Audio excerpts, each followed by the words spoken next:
Berarti nggak usah gitu, nggak usah pakai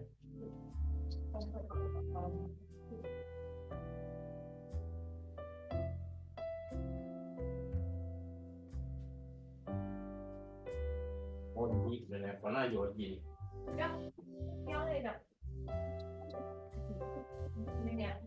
Halo. Ya, Mas. Mana? Udah, ya, yang bilang kan? Ya, saya mau nyakin kecil dulu.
Institute of Public Administration, NEPA, is a non-ministerial government institution with a vision to become a world-class learning institution capable of being the main driver in achieving world-class government to support Indonesia's advanced vision that sets Indonesia to be a sovereign, advanced, just, and prosperous nation with a foundation of the philosophy of gotong royong, which is accomplished by making real contributions to the capacity development government apparatus and the development of public administration system.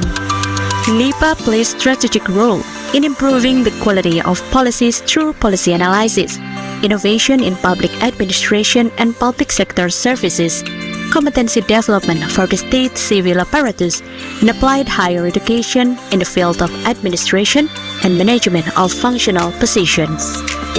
By conducting policy studies in the fields of public administration and management of state civil apparatus, NEPA has contributed to Indonesia's development by making policy recommendations grounded in comprehensive evidence-based analysis. In alignment with the policy analysis, NEPA continuously fosters the culture of innovation in the field of public administration and state civil apparatus management. Thousands of innovative ideas have been made through the co-creation method, collaborating with several ministries, central and local governments. NEPA is also constantly making breakthrough in terms of approach, model, and utilization of educational technology for competency development of government apparatus. Aligned with its tasks and functions, NEPA oversees competency development for state civil apparatus through Integrated Competency Development System or corporate university. Formulating policy of competency development, developing method and curriculum, as well as adopting educational technology have become additional strategic roles of National Institute of Public Administration. In addition to that, NEPA also provides competency development comprehensively for civil servants with the aim of improving their capabilities in leadership, managerial. Ladies and gentlemen, the event will begin in a few moments. But before we officially begin the program, we would like to share a few important reminders. First and foremost, please mute or turn off your microphones at all times to avoid disruptions. Secondly, if you have any questions during the lecture, please use the Slido platform that can be accessed via link that will be shared in the chat box shortly. All of your questions will be collected and addressed during the Q&A session. We encourage a respectful exchange of ideas, so please be polite and considerate in your comments and questions. Any inappropriate behavior or language will not be tolerated and may result in removal from the meeting. Certificate of participation will be available for attendees who fill out the attendance form and the feedback link that will be provided at the end of the session. And with that, ladies and gentlemen, we will now start today's webinar. Assalamualaikum warahmatullahi wabarakatuh. May peace be upon us all. Good morning, everyone. On behalf of the organizer, I would like to extend my very warm welcome to all of you. We hope you will learn a lot today. We have a lineup for you to be fruitful and engaging. Ladies and gentlemen, it is with privilege to acknowledge Honorable Acting Chairman of National Institute of Public Administration, Bapak Dr. Muhammad Taufik DEA. Honorable Deputy Chairman of Policy Studies and Innovation of Public Administration, Bapak Dr. Triwidodo Wahibutomo, SHMA. And I also would like to acknowledge our highly respected speaker, Mr. Kenneth Sim, Managing Director, Strategy and Research, Chandler Institute of Governments, CIG. Honorable Dr. Hidayatur Rahmi, SOS MPA, as moderator, and all distinguished guests, participants, ladies and gentlemen. Welcome to this Policy Analyst Public Lecture with the theme Enhancing Policy, Quality through the Chandler Good Government Index, Insights and Applications. And to commence today's event, I would like to invite all distinguished guests, ladies and gentlemen, to take straight pose on your seats for Indonesia National Anthem, Indonesia Raya. Ini nama kegiatannya yang ini Pak, yang atas. Nanti saya pegangan di.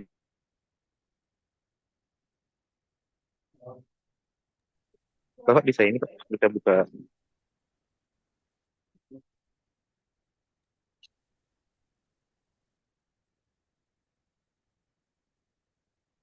To commence today's event, I would like to invite all distinguished guests, ladies and gentlemen, to take straight pose on your seats for Indonesia National Anthem, Indonesia Raya.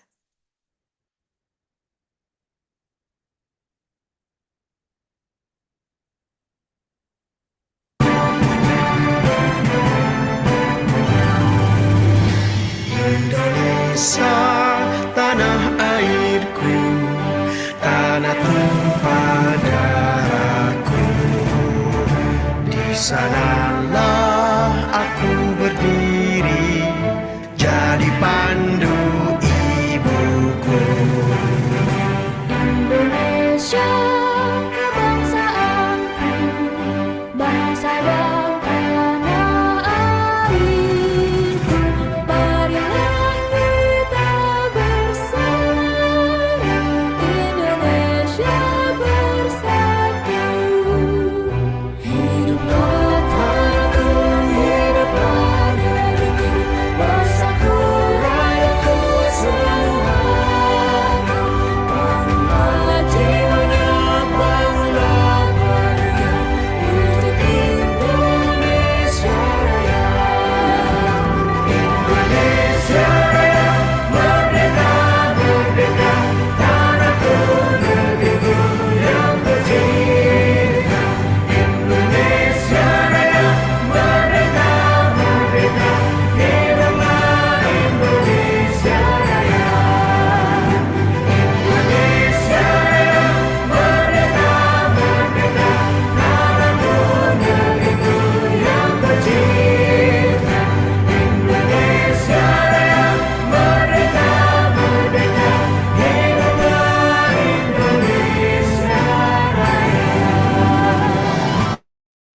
Thank you, everyone.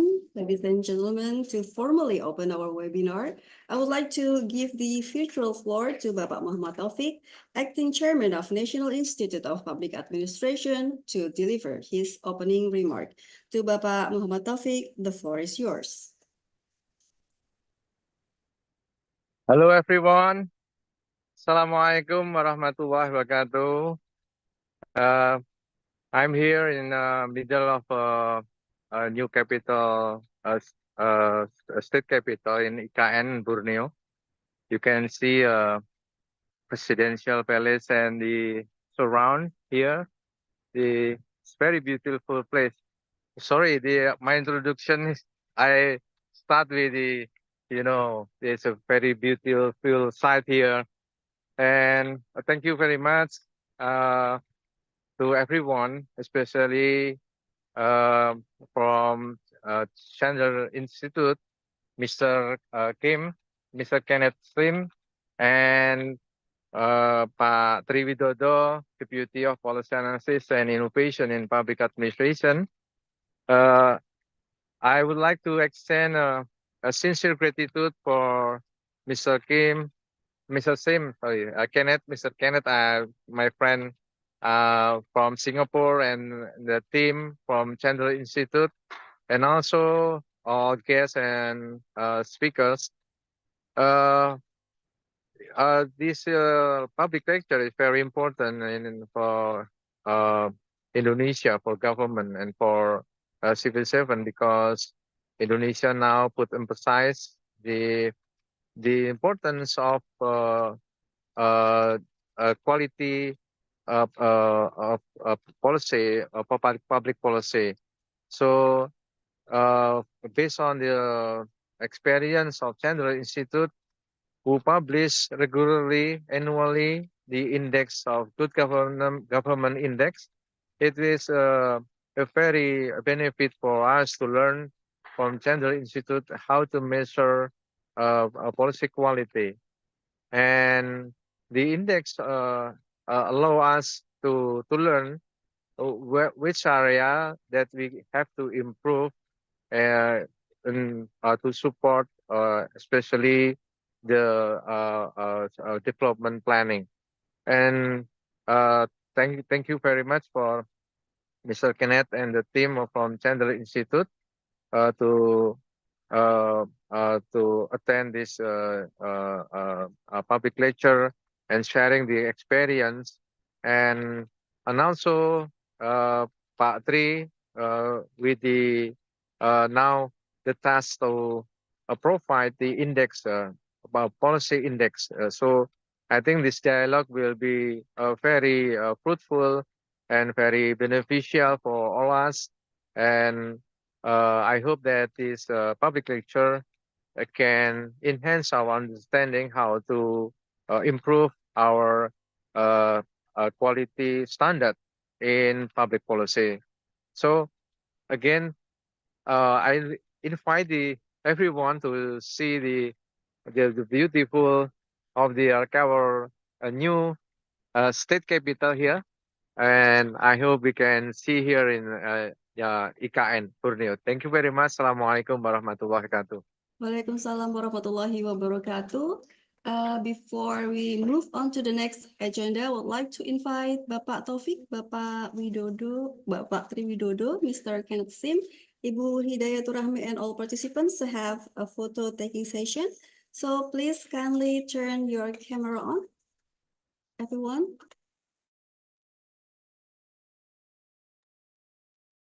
Okay, thank you, Bapak Taufik. And the others? Everybody ready? Okay, here we go.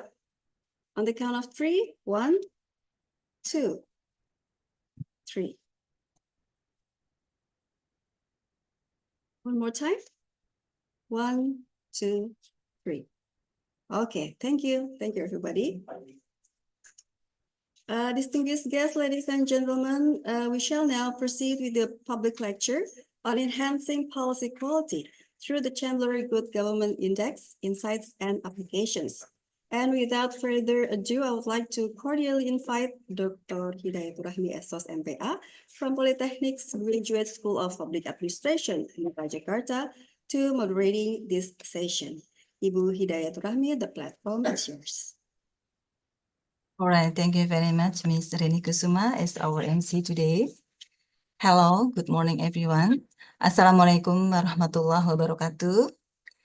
Before moving to the next agenda, we are honored to have our very own acting chairman of National Institute of Public Administration of Republik Indonesia, Bapak Dr. Muhammad Taufik DIE, who just delivered his opening remarks.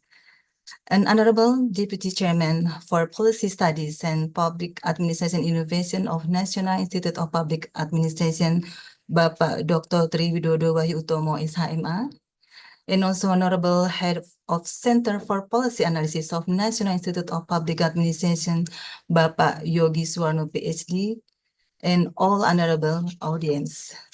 Ladies and gentlemen, my name is Ami, the moderator of today's lecture.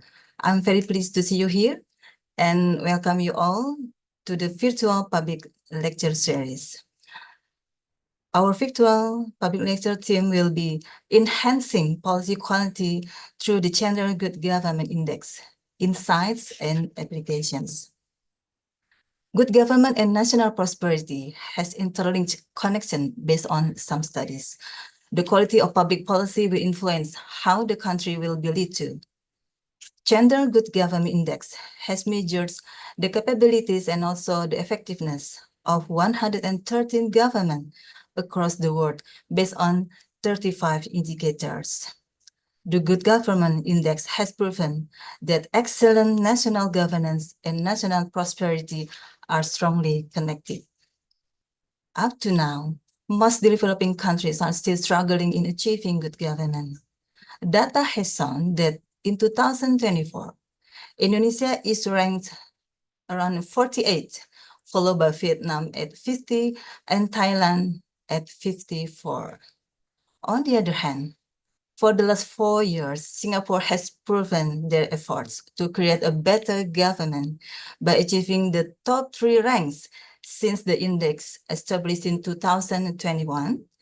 And for the last 3 years, since 2022 up to now in 2024, remarkably, Singapore achieved the first rank of the index among the top 10 countries dominated by the Western countries. What a remarkable achievement.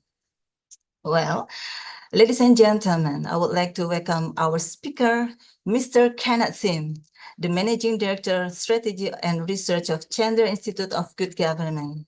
Hello, Mr. Sim. Good morning. Hi, good morning, Ami. Good morning, everyone. Yes, this is our gratitude to have you here today. Mr. Kenneth Sim graduated with Bachelor of Arts and Sociology from Columbia University. He's an experienced public policy practitioner and a former Singapore Administrative Service officer with almost 20 years of work. Mr. Sim had also served as Special Assistant to the Deputy Prime Minister.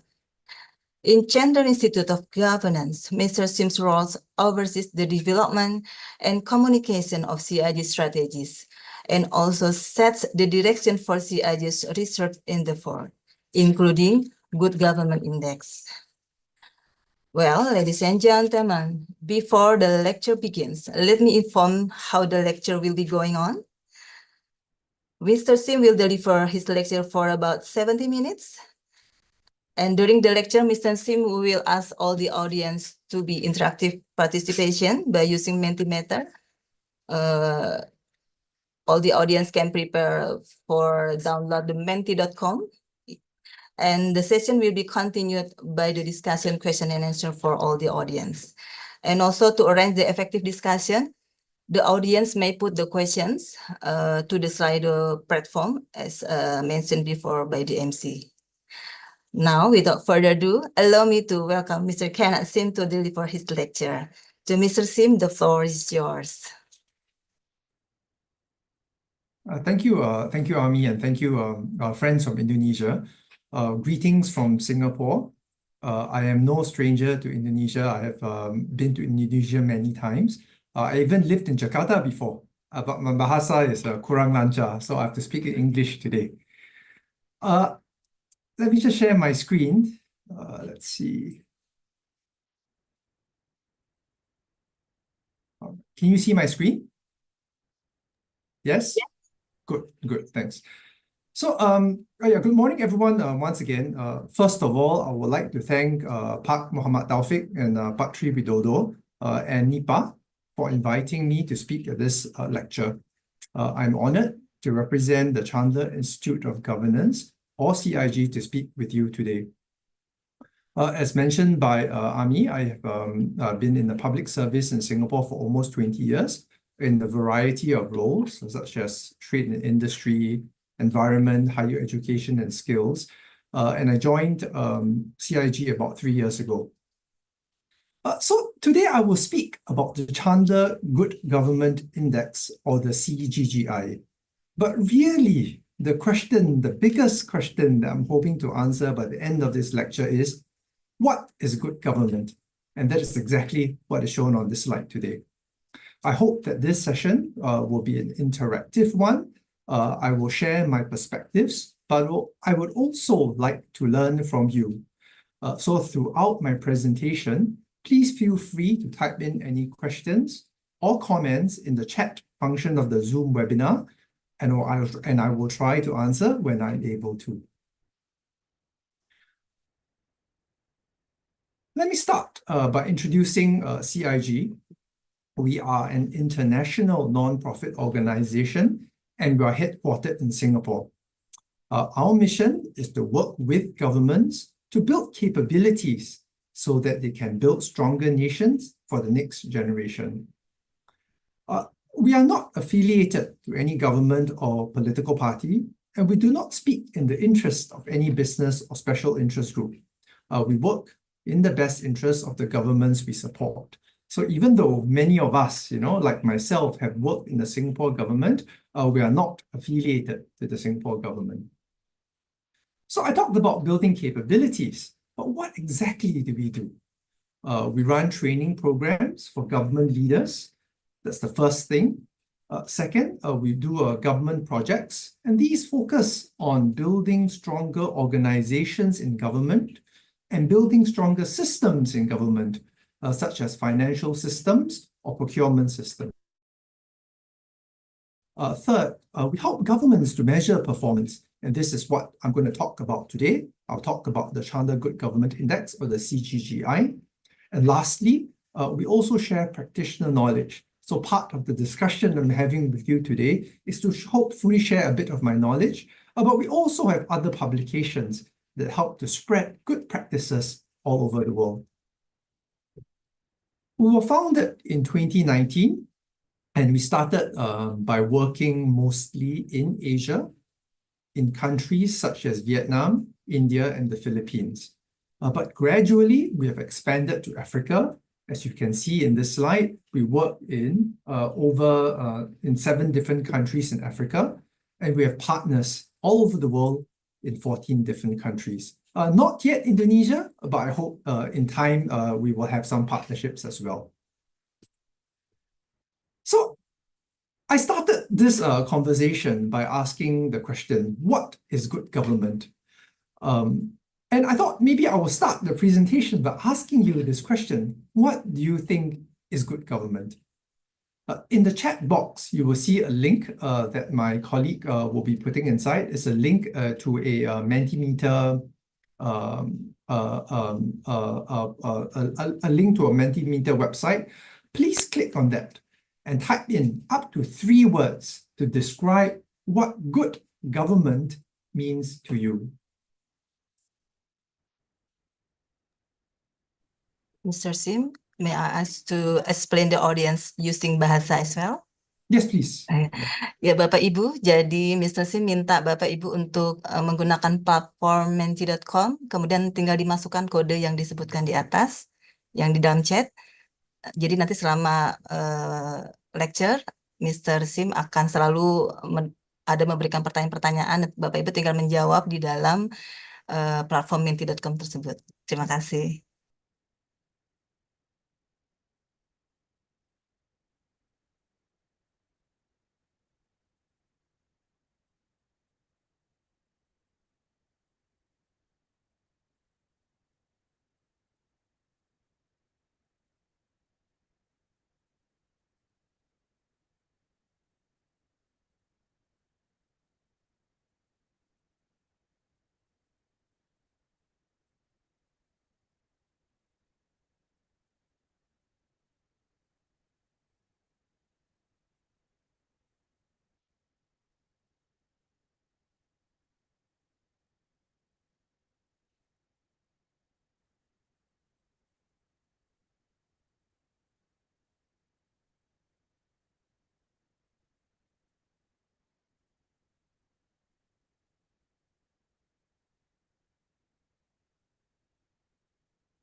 I'm just going to give everyone 30 seconds more.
I wanted to share the findings from this from the poll that I just did, but unfortunately there were some technical difficulties. I can't share it now, but maybe I will share it later. So in the interest of time, I will just proceed with this lecture, and we can come back to this question a bit later. Now, so I asked you the question of what is good government, and I haven't seen your answers yet, but maybe we'll look at them later. But when I ask this question to many people, they often have a few answers. Some say it is good leaders, leaders like the people you see in this slide. I think you recognize them: Angela Merkel, Nelson Mandela, and Gandhi. But I think good leaders are only part of the question, because they are part of the answer. Because leaders are still persons, they are still human, they can make mistakes. And individual leaders also have limited time. At some point, they have to pass the leadership to someone else. Now, some say it's about outcomes, good education, good healthcare, good housing, good infrastructure. Yes, good outcomes are also important in measuring good government, but these can change over time. Finally, some people talk about political ideology. Many I've spoken with, and this is maybe a more Western concept, have said that democracy is good government. Now, I want to come back to this point later on. I think that whether it's government leaders or outcomes or political ideology, they are all part of the answer, but they are not the full answer. Now, at the Chandler Institute of Governance, or CIG, we think that all those things I mentioned matter, but so do government capabilities matter. And government capabilities should be part of the answer of what good government is. Now, capabilities matter, we believe, because they help governments to design and deliver better policies for its citizens and for other stakeholders. And better policies that are implemented, better policies that are designed, lead to better outcomes for citizens and stronger public trust. So, what are the most important capabilities that matter for government? If we want, what kind of capabilities do governments need to be more effective at delivering better policies and programs for the people that they serve? This is a question that we have tried to answer with the Chandler Good Government Index. We spent over a year speaking with government practitioners and leaders all over the world to develop the conceptual framework and the measures for government capabilities. We also formed an advisory panel with governance and index experts globally, as well as researchers and academics in the governance space, to try to answer this question. What capabilities matter for good government? The initial answer, I do not claim to be that we have the final answer yet, but our initial answer is that is shown in this slide, and this is also the conceptual framework for the Chandler Good Government Index. The CGGI is unique in two different ways. First, it focuses on government capabilities, not only about outcomes. Second, it is also the most comprehensive of its kind. There are other indexes or indices out in the world that measures government capabilities, but none with the broad range of countries that we cover. We cover 113 countries, and none of them have the broad range of capabilities that we have. In this index, we have 35 indicators. The 35 indicators are shown in the black words, the small black words, and they are grouped according to 7 pillars. The 7 pillars are at the top of this slide. They are leadership and foresight, robust laws and policies, strong institutions, and so on. Now, the first 6 pillars, starting from leadership and foresight, all the way to global influence and reputation, focus on government capabilities, but we have one last pillar, which we call helping people rise. And these focus on the outcomes that are important for people, for lives, and for livelihoods. An important part about this index is that we are not ideological. We do not prioritize one system of government or one form of political ideology over another. But we believe that there are some capabilities that are important for all governments, regardless of whether you are a democracy or an autocracy, whether you are communist, socialist, or a capitalist. And these capabilities are things that are completely intuitive. For example, do you handle corruption well? For example, do you implement policies well? For example, do you have robust laws and policies? I will have maybe talk a little bit briefly about how we designed the index. When I speak to many different practitioners, I think they are always interested in knowing how we design the index and where we get the data from. There are 3 main steps in this process. First, we identify metrics for each of the indicators. So this means that each of the indicators may have more than one data source, more than one metric to measure it. Now, all these metrics are third-party sources. So while CIG makes best efforts to ensure that the data and the methodology used to derive these metrics are robust, it is hard to guarantee sometimes that they are fully accurate. But the metrics must meet some important conditions. The most critical of this is that there must be enough data points for there to be comparison over a large number of countries. So there are some metrics that are fairly good, but they only 5 or 6 countries, or maybe 10 or 20 countries. This is not sufficient for a global comparison. So we look for metrics that cover a large number of countries for global comparison. Then the second step is to normalize the data. What this means is that the best performing country in this particular area will score 1, and the poorest performing country in this area will score 0. And all the countries are put in between 0 and 1. And then the third step is about aggregation and ranking. I mentioned earlier that I have 35 indicators. All of them are equally weighted, and we take an average of the scores in each of these 35 indicators to have an overall score.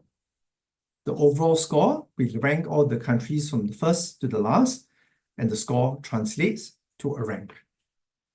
So this, in summary, is how we compose the index. We get the metrics, which is the data.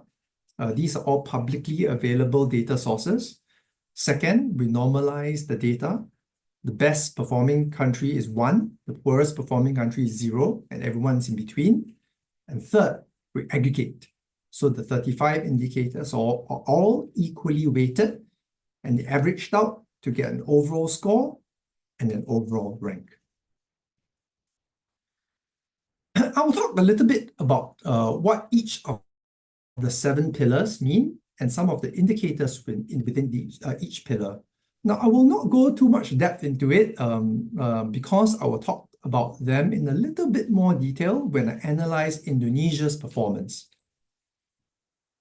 The first pillar is about leadership and foresight. We believe that as part of a good government and part of good government capabilities, leaders make a difference, especially in building trust between the government and its people. We think that leaders play a particularly important role in 5 main areas, and these are shown in the 5 indicators here. The first is ethical leadership. This looks at how government leaders are able to address corruption in their respective countries.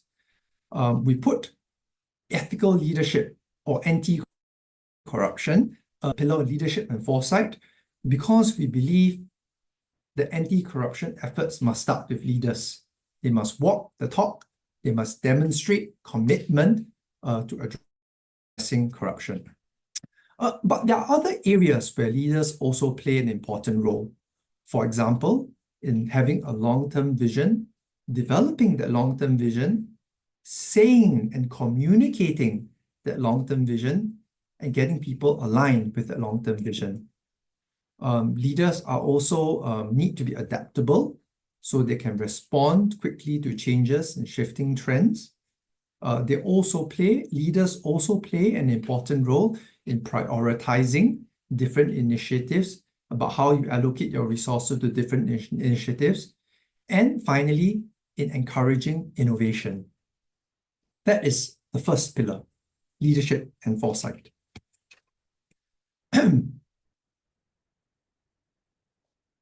The second pillar is about robust laws and policies. While individual leaders are important, so are the laws and policies. These laws set the rules for how citizens, businesses, organizations interact with one another. And we believe that laws and policies should be fair to everyone, consistently applied to everyone. There is no one person that should be above the law. So we looked at 4 different metrics, 4 different indicators in this pillar. We start with the rule of law, which looks at whether laws are just and impartial, and whether it is accessible, accessible to legal services and to legal redress, whether everyone has access to legal services and legal redress. The second indicator looks at the quality of judiciary, and it looks at whether the courts are efficient and independent. Third, we look at transparency.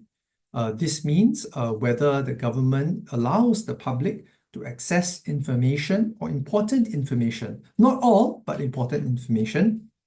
And the final indicator is about regulatory governance, which looks at how governments are able to establish clear and sound policies. The third pillar, strong institutions, looks at the strength of the organizations within the government. So these are your ministries, your departments, and your agencies. Now, strong institutions are important because they are the ones who deliver public services and implement the policies of government. Within this pillar, we look at 4 different indicators. One, the first is about how well government coordinates. Government is a big organization. Many different departments have different interests and different priorities. But how do we make the government work as one in areas where they need to work together? Second, we look at data capability. We live in a digitalized world. I think you know this more than anyone, which makes data capability more important. In this indicator, we look at how governments are able to gather, manage, and use data effectively. A third indicator is about implementation. This is quite understandable and easy to understand. It looks at how whether or not governments are able to implement its own policies. And finally, we look at the quality of the bureaucracy, which is basically the performance and the capability of the civil service. Are they able, for example, to perform well, even as political and even as and political changes take place in the country. The fourth pillar is financial stewardship. Now, financial stewardship looks at how governments are able to acquire and manage public funds, including managing its spending. This is important because funding and resources are one of the main ways through which governments are able to influence outcomes and to implement policies. Governments who do not manage their resources well lose trust quickly. And you and I know that once there's loss in trust, the government also loses its ability to implement policy well. We look at four separate areas or four indicators within financial stewardship. The first is government debt. How well do governments manage their debt?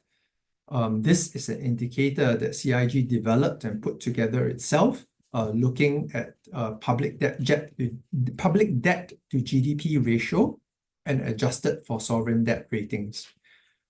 We look at country budget surplus, which looks at whether the government is lending more or spending more than it takes in. Third is spending efficiency. So once the government has its resources, how well do they use it and how well do they deploy it? And finally, we look at the country risk premium, which is how risky it is for someone else to invest in a country, how the risk of investing in the country due to its sovereign debt repayment ability. Bear with me, I'm almost there. I'll get to the interesting part soon. The fifth pillar is about the attractive marketplace. And this basically looks at the ability of governments to build an environment for businesses to thrive and for greater economic activity. Why is this important? It is important because a vibrant and strong economy generates the resources for a nation and allows governments to invest the monies into improving the lives for its people, whether it's in social spending, safety and security, or in public infrastructure. Under this pillar, we have looked at 5 different indicators. The first is property rights, which looks at how well governments protect the legal rights for owners of property, both physical property as well as intellectual property. Second, we look at the macroeconomic environment, which looks at how government manages inflation and price stability and how it balances that with managing unemployment. Third, we look at the ability of the government to attract, or the country to attract investments, especially foreign direct investments. Fourth, we look at logistics competence, which is how well you move goods goods and products across the country and outside the country. So it looks at the quality of the logistics infrastructure and systems.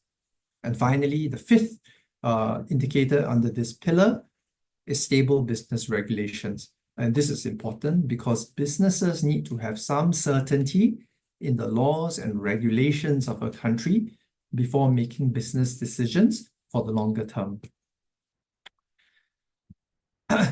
The sixth pillar is global influence and reputation, which looks at how well a nation is able to project and effectively manage its presence globally. And this is important because all of us live in a globalized world, and the success of a nation often depends on its ability to build a good network of friends and partners and its ability to protect itself from external risks that will affect the nation. Here we look at 4 different indicators. There is international trade, which looks at the ability of the country to develop an external market for its goods and services. We look at international diplomacy, which is the ability of the country to project its presence abroad. We look at passport strength. Now, this is a proxy indicator, right? But it broadly looks at how receptive other nations are to the citizens and to your country. And finally, we look at nation brand. How well do you develop and promote your brand to other people in other countries? Now, as I mentioned, the first 6 pillars look at government capabilities.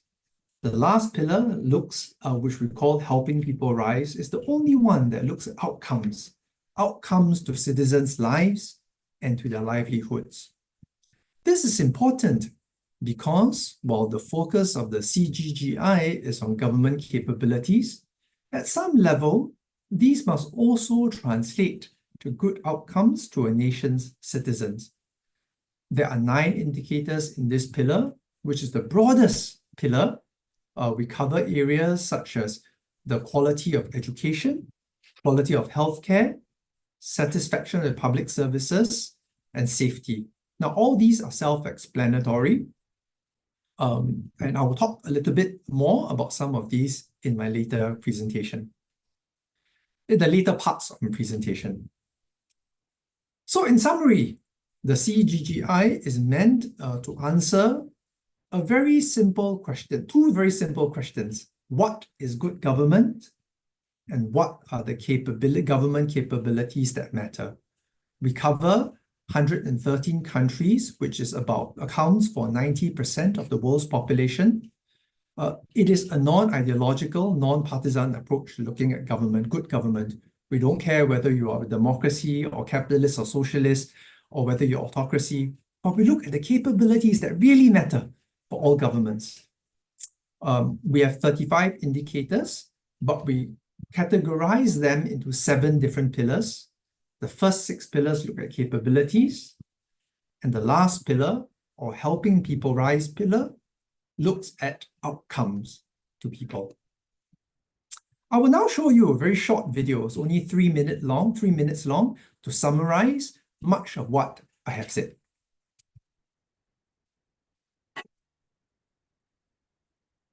Now, more than ever, the world needs good government. For centuries and across cultures, good governance has been the foundation of peaceful and prosperous nations. When governments are principled and effective, they earn the trust of citizens and businesses, and attract talent, capital, and investors from around.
Sorry, I just realized that there was no sound. Let me try this again. I'm sorry about that. Let me try this again.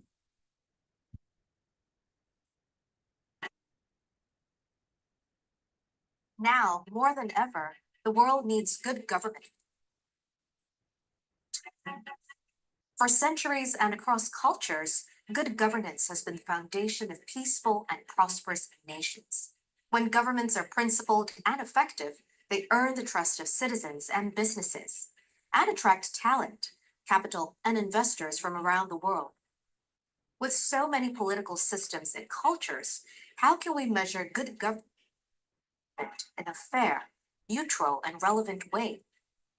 The Chandler Good Government Index is the world's most comprehensive annual index measuring the quality of national governance. It ranks 113 countries from across the globe, more than 90% of the world's population.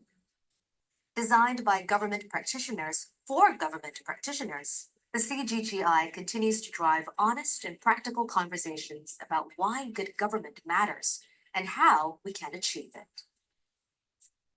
Good governance is not just about political ideology or a checklist of specific rules or functions. A good government is one that has sound and effective public sector capabilities and that uses these capabilities in a balanced and accountable way to achieve outcomes that people and businesses care about. But what capabilities do governments need most to thrive in today's world? And how can they measure their performance and progress? All governments, regardless of ideology, can agree on the importance of skilled and principled national leaders, a vibrant economy, and a unified population. To achieve this, governments need the capabilities to implement effective plans and policies, enforce laws, anticipate the future, combat corruption, foster economic growth, build international partnerships, and be responsible stewards of national resources. The CGGI takes a data-driven, non-ideological, and non-partisan approach. We measure the quality of national government using 35 indicators, which draw on more than 50 data sources.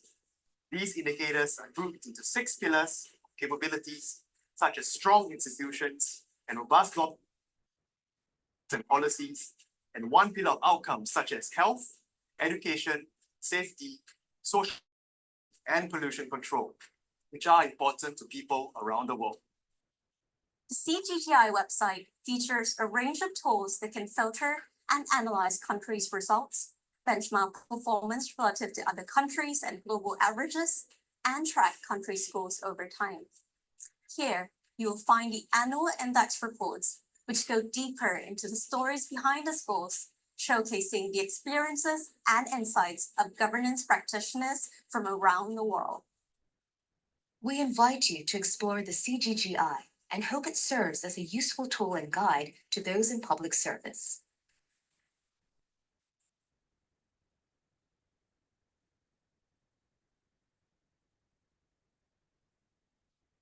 Okay, thank you. Sorry for the technical difficulty earlier. I wasn't sure why the audio just disappeared. You can hear me now? It's all okay? Good. Clear, Jim. Good. Thank you very much.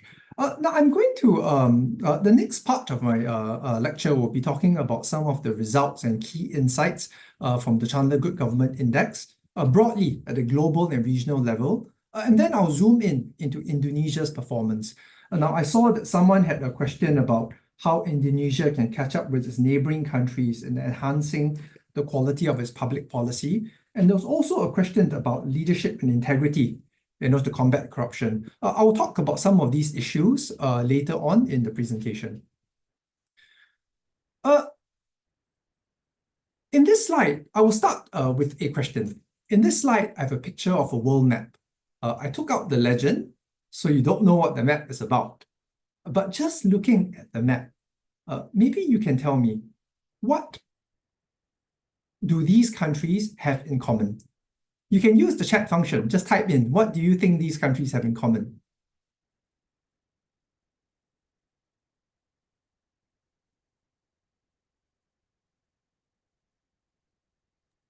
Silakan Bapak Ibu untuk memberikan komen seperti yang ditanyakan oleh Mr. Singh. Boleh langsung di chat juga.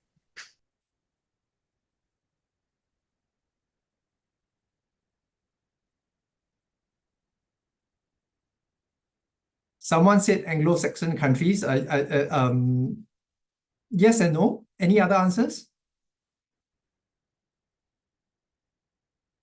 Yogi said the darker the color, the more developed the countries. High income.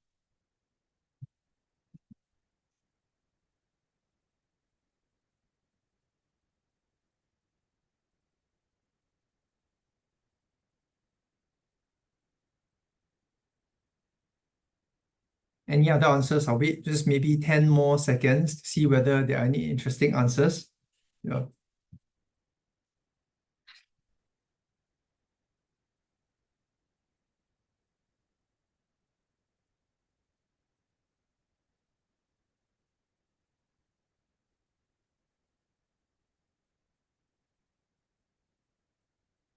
Okay, I think those were generally the answers. Now I do this exercise.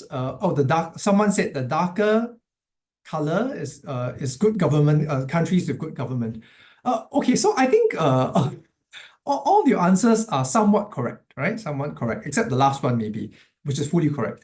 I've done this exercise in many of these lectures that I do, and I get the same answers. The darker colors are high-income countries and developed countries, and many say the Anglo-Saxon. Now, this is true to a certain extent, right? If you look at some of the countries like, in Australia, New Zealand, and North America and Europe, these are certainly richer countries. Many of them are Anglo-Saxon. But there are important variations. For example, Japan is a rich country, but it's not Anglo-Saxon and it's not Western at all, right? There are examples like the UAE. You can't see it very clearly, but you can see the UAE is a very dark-colored country, but it's not. It's a rich country, but it's also not Anglo-Saxon. Now, some people say it's because, same political system, right? Again, I think this is true only to a certain extent. Many of these countries are democracies, but they are big outliers, right? The UAE is not a democracy. Saudi Arabia, which is also shaded, is not. And then some people say same language and culture. Not really. I mean, China is a big exception, and so is many countries within Europe.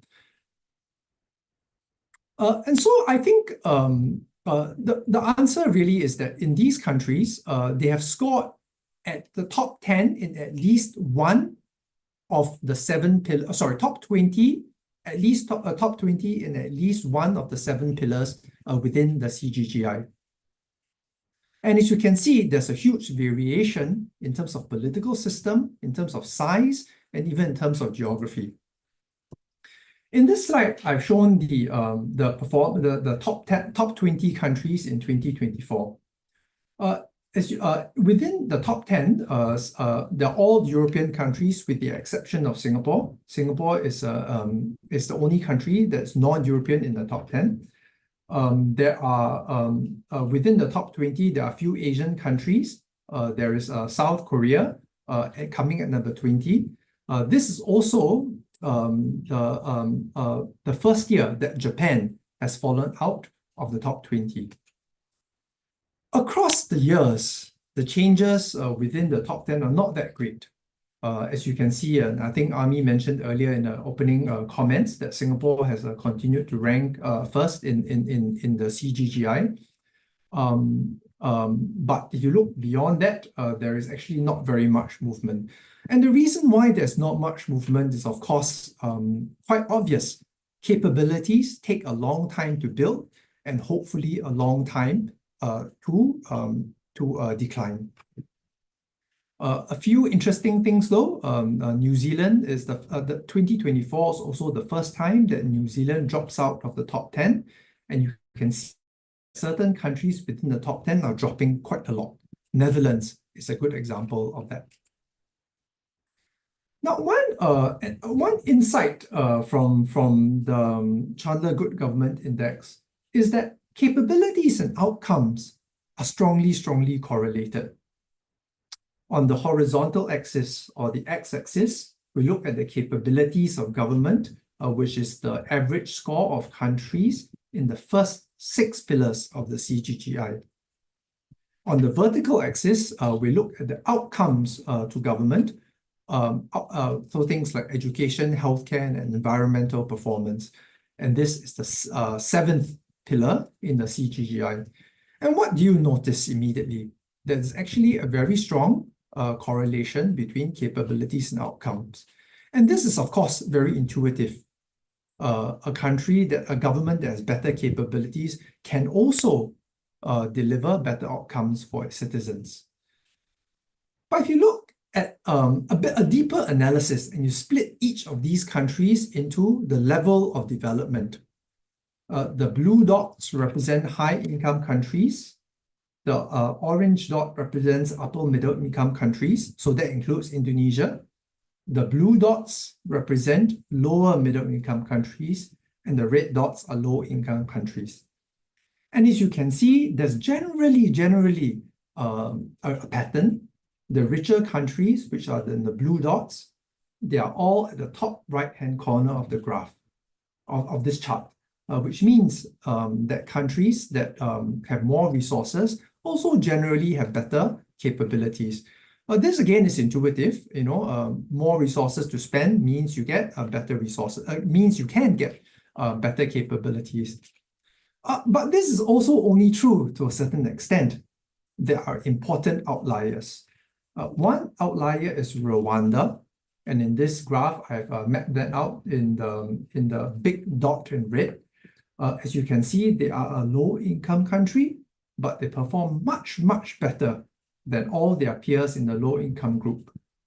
In fact, they perform much better than many lower middle-income countries. The other exception is, of course, Vietnam.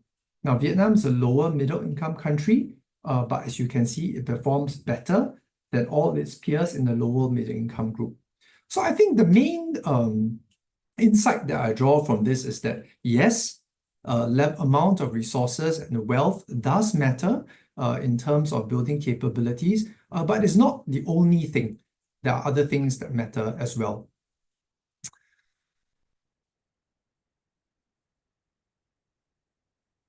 Another key insight from the CGGI in CGGI results in 2024 is about the movements of countries' performance over the last 4 years. Each of these dots in the country in this graph represents one country. The horizontal axis looks at the score of the country in 2021, and the vertical axis looks at the score of the country in 2024. So if you're above the middle line, you're in a blue dot, it means you have improved between 2021 to 2024. If you are below the line, or in a red dot, it means your performance has declined between 2021 to 2024. So the first and most worrying trend for us is that the number of countries that have declined is almost twice the number of countries that have improved, 67 versus 35. Now, in this chart, I have looked at the top 10 countries with the biggest improvement and the 10 countries with the largest declines. And you notice something immediately, don't you? All the countries with the biggest improvement, almost all, come from the top half of performers in 2021, and all the countries with the biggest declines are also countries that have performed very poorly. So what this means is that the best are getting better and the weakest are declining. And if you look at the data based on quartiles, you can see the same trend. In the first and the second quartile, there is some improvement. In the second quartile, the average score improved by 0.67, but in the third and the fourth quartile, so these are the countries that are already not doing so well, they're actually declining. So the picture I've painted so far is a very worrying one.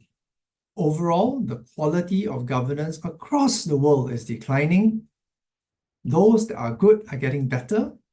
Those that are declining are getting worse. So I'm going to pause here for now because I think there are a few questions that you have asked me. So let me look quickly at the questions. Okay, there was a question about whether CGGI groups countries by development levels or treat all the countries the same. Is it fair? And then there's a question about the main factors that influence the CGGI scores in countries with high scores. Maybe I will take the first question first. So as I have explained in my earlier chart, the first question is about whether CIG takes into account the level of development when measuring countries' performance. The answer is that we try to use the same benchmark and the same standards for comparing all countries. And the reason why we do that is simple. Whether you are a government from a wealthier country or a government from a not so wealthy country, your citizens hold you to the same standards. You must deliver healthcare, you must deliver education, and you must deliver public services. But having said that, it is also important to look at how how within these groups capabilities of government can differ, right? Or they are different. So as you can see in the earlier chart, I've shown you there's roughly a clustering of countries. Those that are middle income or low income tend to cluster, those are high income tend to cluster. And we try to do comparisons and benchmarking within these categories to show how countries are performing. And we think this is fair. If I compare you to a country of roughly the same size and roughly the same GDP, then you can look at your performance and how you compare with them. And this brings me to the last section in my presentation, which is a discussion on Indonesia's performance. And that's exactly what I will hope to do, to compare Indonesia's performance with its peer countries. I will start this section by a quick poll again. I know Ami mentioned it just now. Unfortunately, I don't know if you listened to it, but if you didn't listen, then maybe this poll is useful for you. I would like you to guess, where do you think Indonesia ranks? Of course, first, well, Singapore is first, so it's not Singapore. But the lowest ranked country is 113th. So between 1 and 113th, where do you think Indonesia ranks? I'm going to again ask you to use Mentimeter. I think this time we have sorted out the technical difficulties. So if you look at the chat box, you should be able to find the URL and the code. Can I please get Eating to put up the code, please? Yes. So if you can just go to menti.com, type in the code, and then put in your guess. Oke, silakan Bapak Ibu untuk menggunakan menti.com as Mr. Sim explain dengan kodenya 71350995 dan untuk menjawab kira-kira Indonesia ada di posisi yang mana. Terima kasih. Between 1 and 113, where do you think Indonesia ranks in 2024?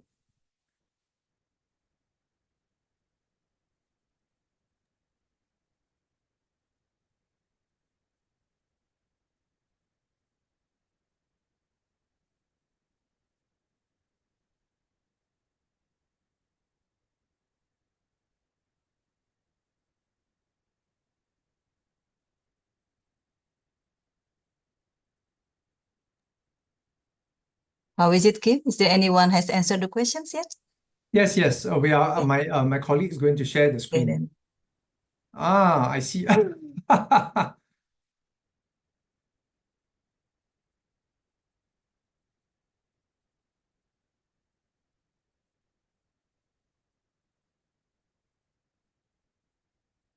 Yeah, I know. Unfortunately, the moderator already told us the answer.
What interesting the result. Yeah, it is. I have to tell the interesting story later on about. I do this many times, but I have to tell the interesting story later about how different people respond to this question differently.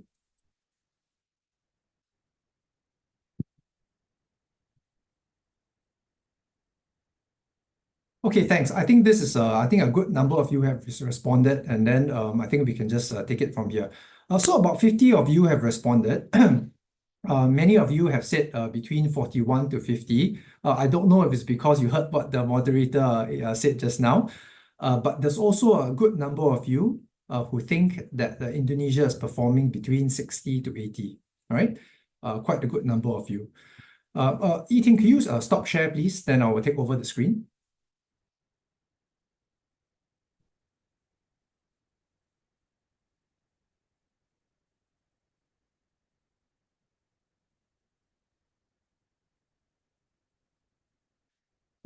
So I do this exercise, whenever I do these lectures, and there's always two groups of responses. The first group, after I give them the answer, they would say, "Oh, there is no way, that I'm so bad. I'm much better than this. Your index must have done something wrong." But then there's also another group that says, "I cannot believe that we scored so well. In fact, are you sure you got the correct numbers? I think our score is much lower." So I don't know which group you will be in. But many of you indeed got the right answer, which is that Indonesia is ranked between 40 to 50. All right, is ranked 48 in 2024. Within Asia, and this is countries within Asia, Indonesia is ranked 7 out of 22 ranked Asian countries. This is so this is the rank for Asian countries. It is important to look not just at performance in 2024, but also to look at how performance has changed over time between the last 4 years. In this graph, I've shown the change in score for the different Asian countries over this time period. If the blue bars shows countries that have improved, and the red bar shows countries that have declined. As you can see, the biggest improvers are China, Vietnam, and the biggest improvers within Asia are China, Vietnam, and Mongolia. China, in fact, has one of the biggest improvements globally between 2021 to 2024. Vietnam is the 6th biggest improvement globally. Mongolia is the 7th biggest improver globally. Of course, there were also some countries that have declined significantly. One example here is Sri Lanka. Across the world is the 4th biggest decliner, the 4th biggest drop globally. And the decline was largely due to financial declines in drops in scores within the financial stewardship and the attractive marketplace pillar. And now Indonesia improved slightly, as you can see, right? Slightly, and we'll discuss this in further details in the later slides. I like to, earlier there's a question, whether we compare, whether we rank countries or we compare countries based on same level of development. So this is my answer to that question. It is often best to look at how performance of countries relative to peers. In this case, I picked Brazil as a peer country that we can compare Indonesia to. The reason is broadly because both are very, very large countries with some, not all, similar challenges. GDP per capita, of course, Brazil is a larger economy compared to Indonesia, but it's still not that much more. In this chart, there are 3 lines. The first line, which is blue, the blue line here, if you can see this spider chart, that represents Indonesia's performance in each of the 7 pillars. The line in orange is Brazil's performance in each of the 7 pillars, and the dotted line represents the world average, right? So I mentioned earlier that Indonesia is ranked 48 out of 113th country. So you're in the top half, Indonesia is in the top half. But let's start and look at how you compare at each of the pillars compared to Brazil and compared to the world average. If you look, you notice that Indonesia's performance is particularly strong in 3 areas. One, in leadership and foresight. You can see that the blue chart is the score is high. The blue line, the score is higher than the global average and also higher than Brazil. The second area where Indonesia does well is in robust laws and policies. So that's here.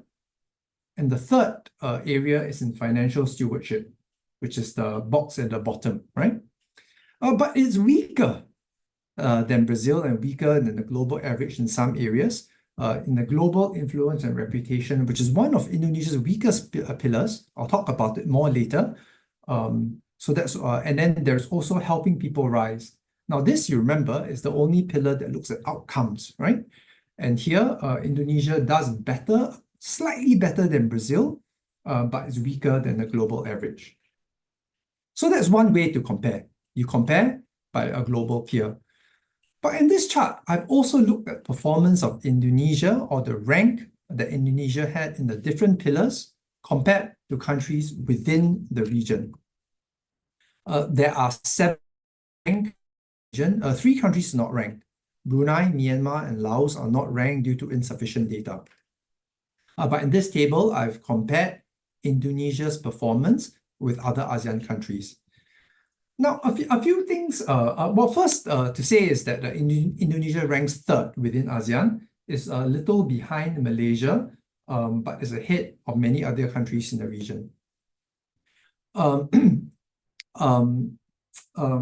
a few things come up from here. I think the first you notice is that Indonesia does fairly well in some areas compared to peer countries at roughly the same level of development. So like Vietnam, Thailand, and the Philippines. Indonesia does well in leadership and foresight, rank 31, which is much, much better than many of your peer countries in ASEAN. And it does better in financial stewardship, a little better, not a lot better, but a little better compared to many other countries in ASEAN, especially those at the same level of development. The one area, and this is a similar insight from the previous chart, right, the previous slide, but it's not doing so well in some other areas. One of them is helping people rise. This again is the outcomes to people pillar, right? The outcomes, and this is also a similar insight that I mentioned in the earlier slide. Let's look at Indonesia's performance over time. How has things changed?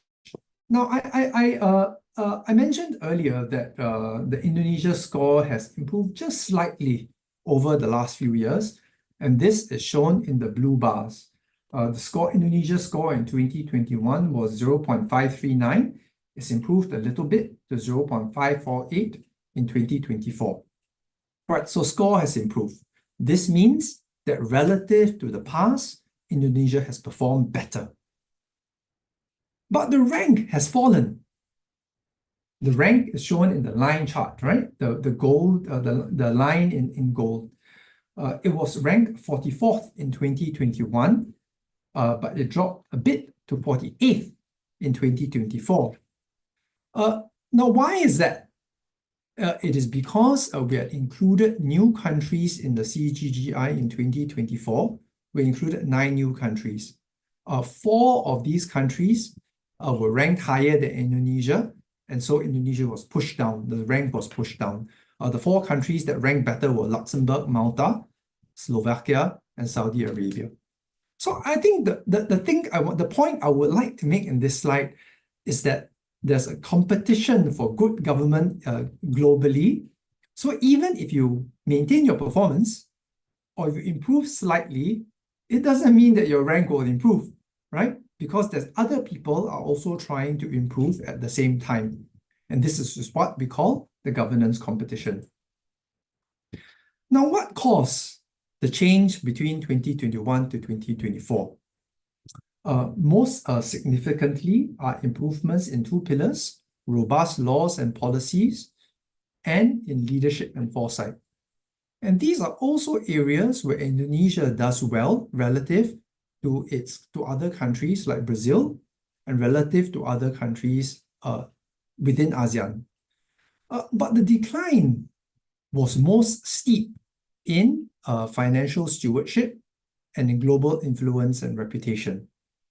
Now, financial stewardship is an area that Indonesia is doing well compared to its peers, but we have to watch this carefully to make sure that an area of strength doesn't end up being an area for doesn't end up being a challenge in future. And then finally, there's global influence and reputation, which is an area that Indonesia does not do so well and it continues to decline. So let's look at how to address and let's look at the insights in these particular areas and think about what could be driving these changes. In the next few slides, I will only focus in on specific pillars of interest. There's no time to go into detail on every single area. The idea is to help you to understand what is happening. I will start with the three areas, the three pillars where Indonesia is doing particularly well relative to comparator countries. Now let's start with leadership and foresight.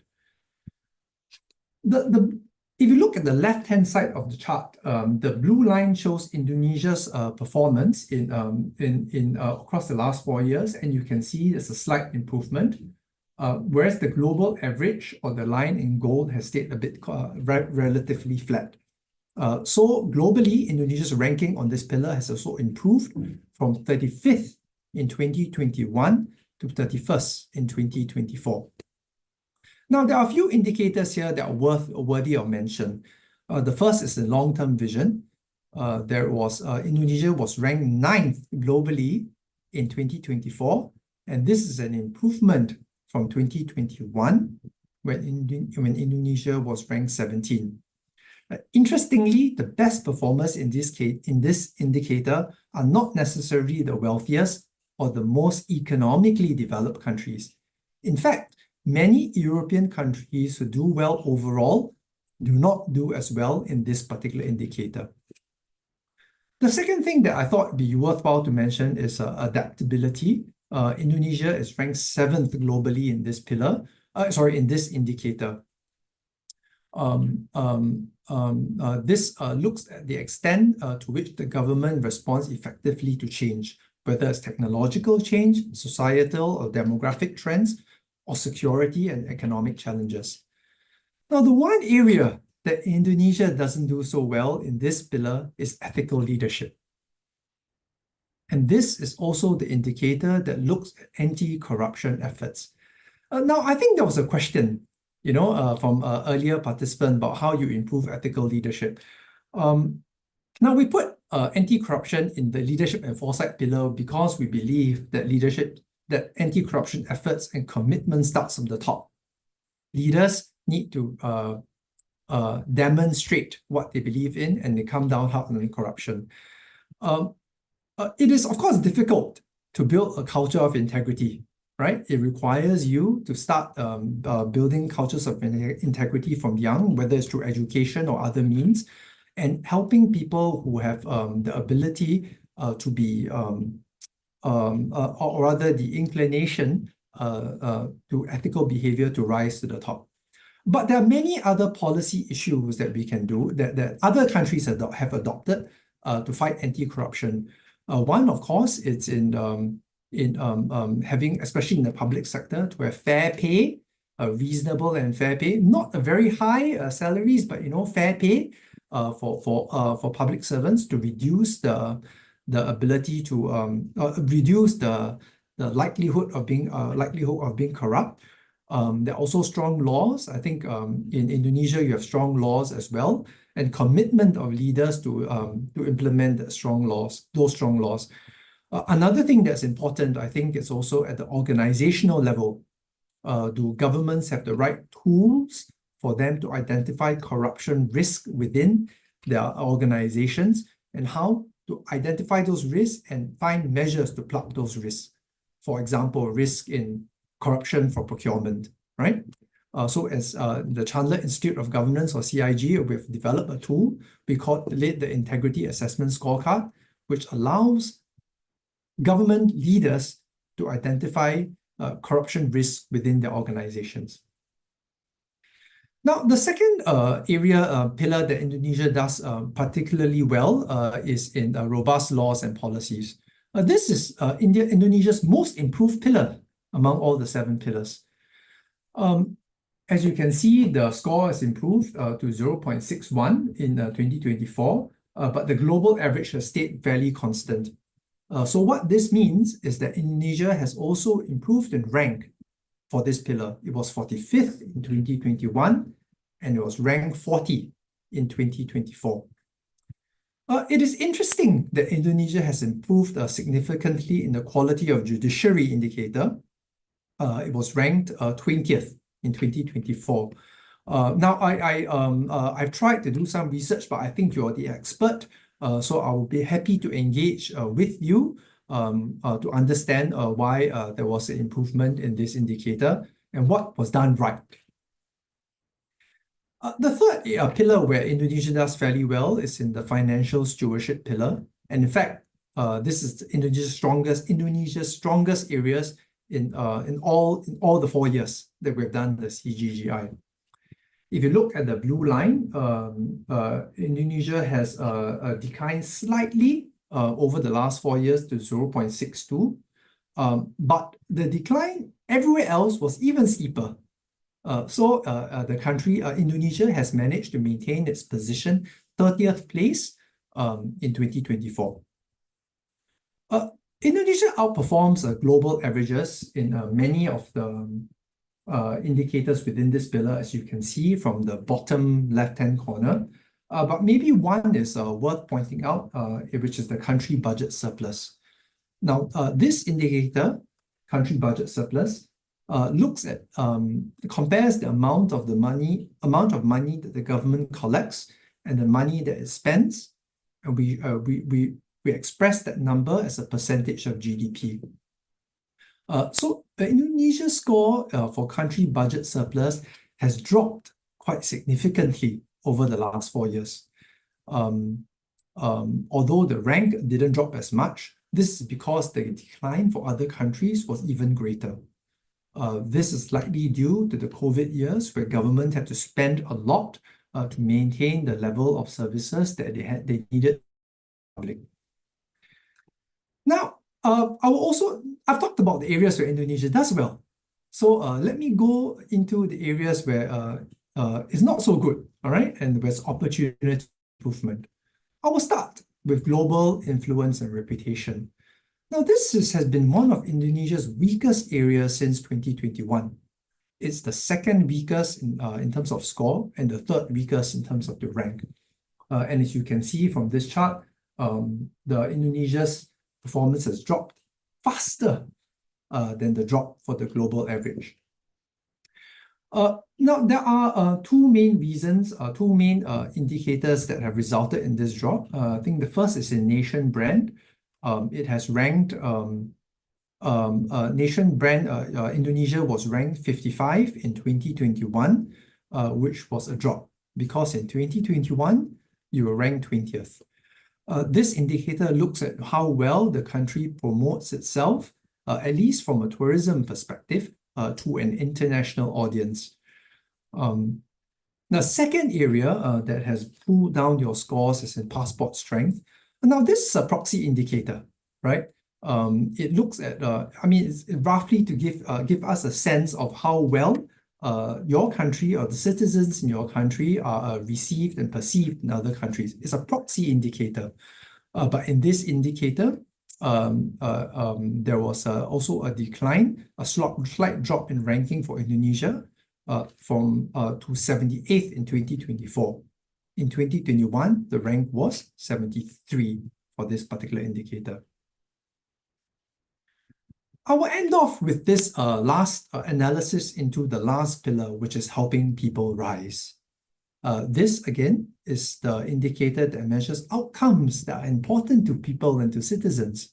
This is also the biggest pillar with 9 indicators. And because there are 9 indicators, this pillar also carries the heaviest weight among all the CGGI pillars. Now, if you look at overall performance, you look at the blue line, you notice there was Indonesia's performance in 2024 is roughly the same as 2021, right? There was a dip, but then there was an improvement later on. Whereas global average has stayed roughly constant, maybe improved just very, very slightly. This is the pillar where Indonesia performs relatively poor compared to other countries. Let's start with the good news. All right. In this pillar, where does Indonesia do better? It is in in this pillar, where does Indonesia do better? And the best performance is in satisfaction with public services, right? Where Indonesia's score is much higher than the global average. Now, this looks at public satisfaction in a few areas, such as public transportation, roads and highways, and education systems. We don't know why there was improvements in this indicator. It could be because I think Indonesia has made significant investments to enhance public transportation. For example, high-speed rail between Jakarta and Bandung. I know you have done a greater MRT system improvements in Jakarta over the last 4 years.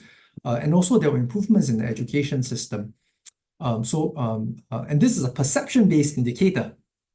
So Indonesian citizens perceive, that there is greater satisfaction. This is you're well above the global average, and in fact, you're ranked 6th globally in 2024. Now, interestingly enough, I don't know why this is the case, but Southeast Asian countries tend to do very well in this indicator. Many other countries within the region also do very well. And in fact, we wrote an article on it, which I can happy to share later if you like. So that is the good news. But let's look at the less good news in areas where Indonesia has opportunity to improve. One indicator here is about income distribution. This is a very simple metric. It looks at how well income is distributed across citizens in your country. So the more equal the distribution, the better your score.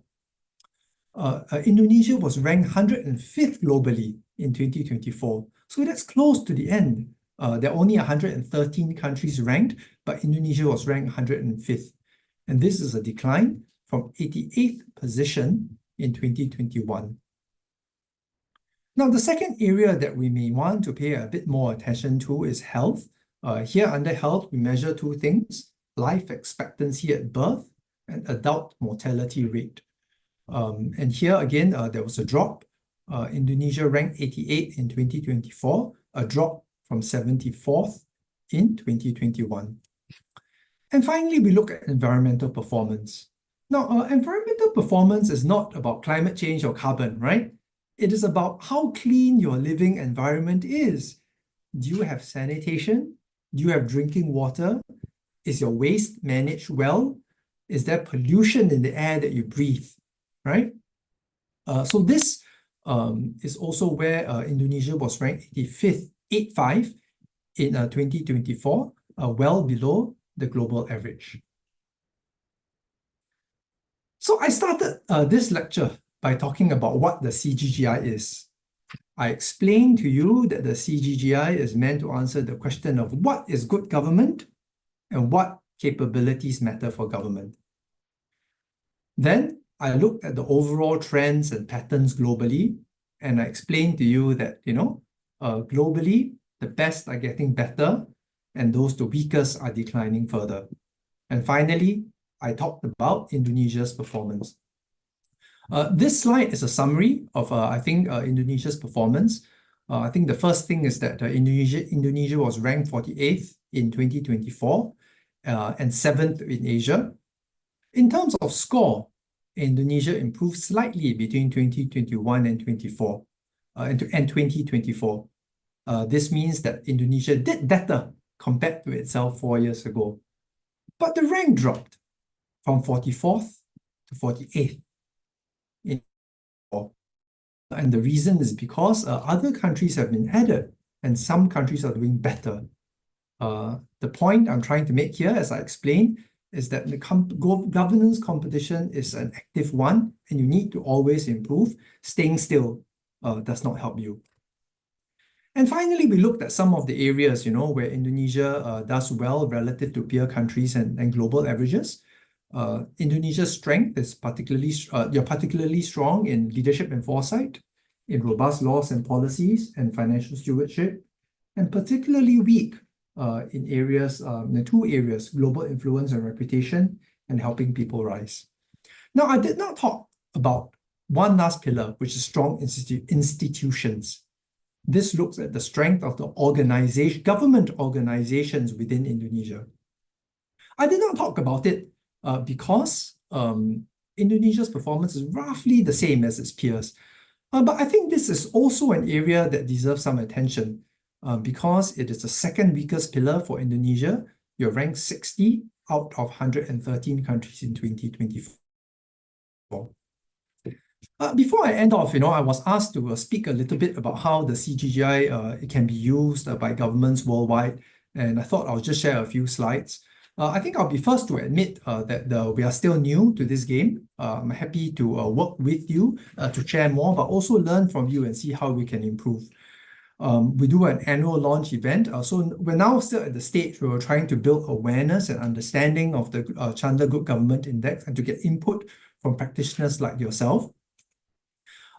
We have designed the CGGI to be a practical tool for those working in and around government. So these are just some ways in which we have tried to do outreach. For example, we have in this slide, we've shown pictures about how we do workshops with government practitioners in Africa and Asia, similar to what I'm doing today. We talked about how we can use it as a diagnostic tool, measure strengths and weaknesses, and compare that with other countries, other peer countries. We have talked to doctoral students, including some from the Philippines who visited us. And we have also shared this report with senior government leaders from all over the world, from Uganda, from Vietnam, and from Malawi. Ultimately, the CGGI is meant to be a diagnostic tool and a first step in improving. So what I'm doing here with you today, I think this is a public lecture and a workshop. It's just a first step, very quick way to understand overall strengths and weaknesses. I think I have to acknowledge that there are areas where we can do further research and improvement so that the indicator, a CGGI, can be a sharper instrument for measuring performance. And one of these ways is to work with specific governments, for us to work with specific governments to develop a more detailed scorecard. For each of the areas where there's interest, we can develop sub-metrics to understand better, for example, in corruption, sub-metrics to understand why it's not doing better, why is it not as good, and to deep dive into areas for improvement. So this is my last slide for today. I ended with, I'm maybe ending with two broad points. I think first is I would like to know from you, what surprised you about Indonesia's performance on the CGGI, and why are you surprised? And second, of course, to answer any questions that you might have. Thank you very much. Thank you very much. I'm going to stop share for now, and then we can do some Q&A, I think. Yeah. Yeah. Okay. All right. Thank you very much, Mr. Sim, for giving us such informative and interesting lecture. A lot of data that we just know as well, especially about the last two areas that we still have like we said, still weak. Indonesia need to do some improvement, right? Mr. Sim, now we are moving to the discussion, question and answer, and also to responding your question, Bapak Ibu, about how do you respond with the result of Indonesian data. Mr. Sim, would you like to answer the question based on the Slido platform first or from the chat box? Maybe I'll take a look. Sorry, this is let me look at the Slido first and see if there's any. Okay, by the Slido, the committee, would you please where is some questions in the monitor?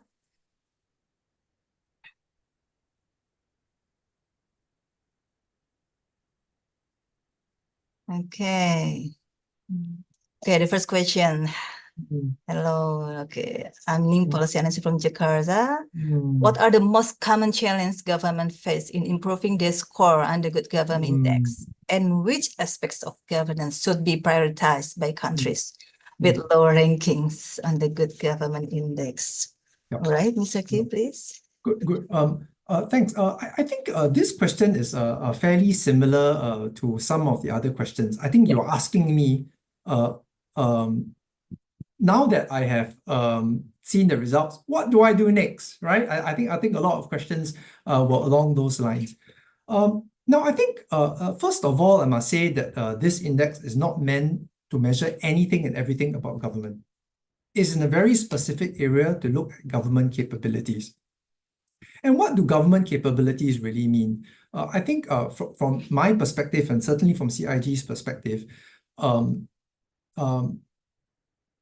large part of the answer is about strengthening the organizations and the systems within these organizations. What does this mean? It means about whether you can your government organizations are correctly structured, right? Do you have a proper platform for communications? Or does the architecture of the organization meeting the needs of meeting the mandate of your organization? But the systems are also important. So there are several that I think are particularly important. One is planning systems. Are you able to do the planning right and allocate resources correctly? There are procurement systems. There's human resource systems about how well you develop your staff, how well you reward good performance, and on the opposite side, how well do you, address poor performance? There are things like resource management systems. Now, I raised all these issues because I think that good government is about good politics and good policy. Now, on the politics side, it's important, but it's difficult for practitioners like yourself and me to address that comprehensively. So we can focus on building just basic but important capabilities that help governments to deliver what they need to do. I think there were some other questions about, comparisons with some specific countries. I think someone mentioned Vietnam, someone mentioned Singapore, India, China. I think the first step is probably to identify which countries, which peer groups or peer countries are closest to Indonesia. Now, comparing to Denmark, for example, or even Singapore, for example, is probably not the best way, I think. Singapore is so small, right? And it operates in a very different context from Indonesia. So finding the right peers to compare is probably an important one. And after that is really to go through the process of what I've just described, what I've tried to do today, indicator by indicator, pillar by pillar, identifying areas where we can improve. Importantly, please do not treat the CGGI as an answer to everything. I think the first question I will encourage you to do is ask, do you agree or you disagree with the findings? So for example, I said that in one area, I said ethical leadership, which is anti-corruption efforts. I said that Indonesia is not doing too great. First, I think you have to agree, you have to decide whether you agree with me or not, and why. And then I think we have to look really about whether we can have more indicators to measure or to understand more detail into why that's the case. And only then, I think then the tool CGGI can be a more useful tool. I hope this answers the question. I know it's a bit broad, but I hope this attempts to answer the question. I'm happy to look at more questions. Yeah. Mr. Sim, referring to your comment about the comparison, I just have a look at the question from Miss or Mr. Hartoati from Remhanas about the comparison between bureaucracy in Indonesia, Singapore, India, and China. Like you mentioned before, how significant is its influence on the leap of progress of each country? But let me look at this question a bit more. Indonesia, Singapore, India, and China, the fastest growing countries at the moment. Yeah, so those are very, very different countries, extremely different countries. India, China, especially Singapore. Singapore is probably the most different from all of them. Now, maybe I think the first point is that what I am seeking to measure here is not government overall. I'm speaking to measure very specific things in government.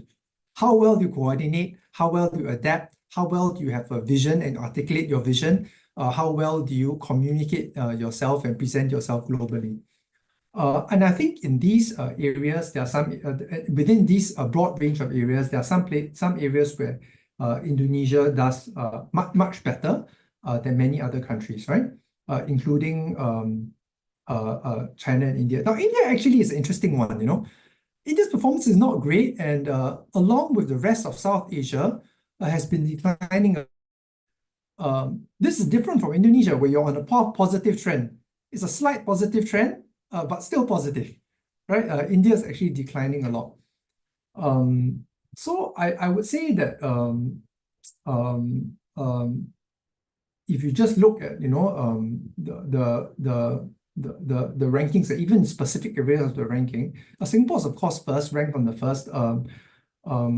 China is the next, Indonesia is the next, and India is actually quite far behind compared to the rest. But it's only at the overall level. I think I will need to engage you on a specific, you know, down to details on which specific areas or indicators. What about Vietnam, Mr. Sim? Because I saw that Vietnam is really aggressive, yes, growing indeed. at the moment, right? Yes, you're right. There are only a few countries that are improving a lot. Vietnam is one of them. China and Mongolia are also others. There are one or two others. Now, the reason why China has improved is in two particular areas. One is in leadership and foresight, right? And second is an attractive marketplace. Now, these are, I think, maybe just things that the leadership have chose to pay attention on, right? Developing the infrastructure for attracting businesses. In the last 1 or 2 years, not so great, you know, and this will probably come up in the scores in the future years. But in the past years, China has improved a lot in this area. The second was in leadership and foresight, right? And these are things that, interestingly enough, many of the things in leadership and foresight are less related to level of development. So as I mentioned earlier, you know, being able to have a vision for your leaders, communicate it effectively. Yes, I mean, being rich helps. You can communicate it better. But in fact, there are many countries that are not so developed, but actually do fairly well in that particular indicator. All right. The committee, would you please move to the next question, please? Yes, of course, yeah. Sorry, I want to say something about leadership and foresight too. Yeah. And about China's performance. I think some of the things we measure in that pillar, adaptability, ability to prioritize and innovate. China's system is fairly unique in the sense that it's very strongly coordinated and centralized. So I think ability to adapt, you know, ability to prioritize, you can do it. Maybe it's a bit easier to coordinate centrally. Vietnam is like that too. So Vietnam does quite well in this particular pillar, some of the indicators in this pillar too. Indonesia, of course, is a different political system. There's a lot of regional autonomy. So maybe, you know, this is something that's more difficult to do. It's not impossible, but it's probably a bit more difficult to. But on the flip side, I think there are also areas, you know, where your system allows you to perform a bit better. You know, I mean, I don't know what this could be, but, you know, for example, you can have attractive marketplace, you can have regional centers of excellence, if more autonomy to develop more conducive business ecosystems in some areas. Yeah, so, thanks. Sorry, I interrupted you, but I'm happy to move to the next question. Yeah, it's okay. Okay, next question, please. Do we have from TV from East Java? Bu TV, thank you for the question. Do you think the Chandler Good Government Index sufficiently captures the complexities of governance in different cultural, socioeconomic contexts like in Indonesia? Why or why not?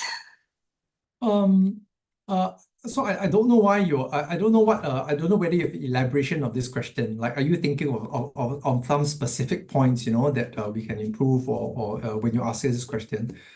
I mentioned very early on in my presentation that we have tried to get data that is available for a large number of countries. right? So that you can compare a large number of countries.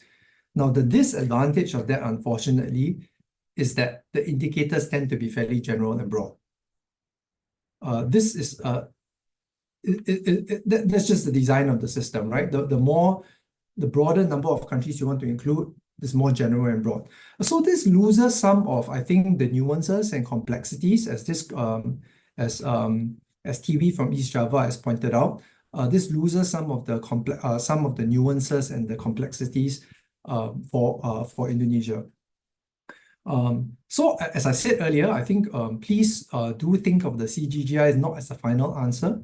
Think of it as a first step. You know, for example, looking at, do you agree that global's influence and reputation are not doing so well? And then try to understand it more if you don't agree. I think maybe that's a more constructive discussion rather than saying, hey, CGGI sees I'm doing well in this, not so well in this, and let me action straight away. Maybe seek to understand a bit further before we do some action. I hope this answers your question. I don't know. Yeah. Maybe if I can add some issues, like for example, the indicator of leadership, Mr. Sim. Sometimes in our own culture, we have a very specific norm that adding in each our leadership. So sometimes maybe it can be influenced for the result, how the ethical leadership, for example. But as you mentioned before, that for the ethical leadership is referred to the anti-corruptions, yeah, for the corruption index and so on. So I hope Ibu TV can referring to the the value of good government index in Chandler Institute is really about the global values and the global areas, not in specific ideology or political matters, right? Like Mr. Sim said before. Okay, do we have support time? Mr. Sim, is that okay if we move to the next question? Yeah, sure, please, All please. right. Yeah. Please, yeah. Okay, next question, please. Audrey from Central Java.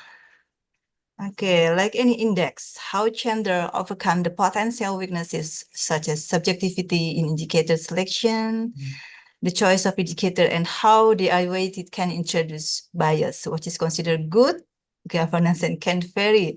Or it is related to the previous question.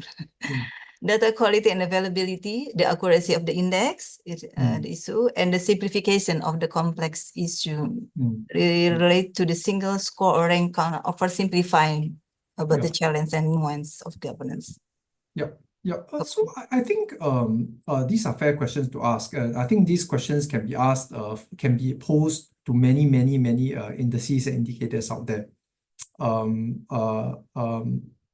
I don't want to necessarily say that ours is the final answer, but maybe I'll just offer one perspective. Or when we designed the index, we made a deliberate choice to give equal weightage to every single one of the 35 indicators. You may disagree, right? For example, you may say, hey, anti-corruption, which is ethical leadership, is so much more important than, say, I don't know,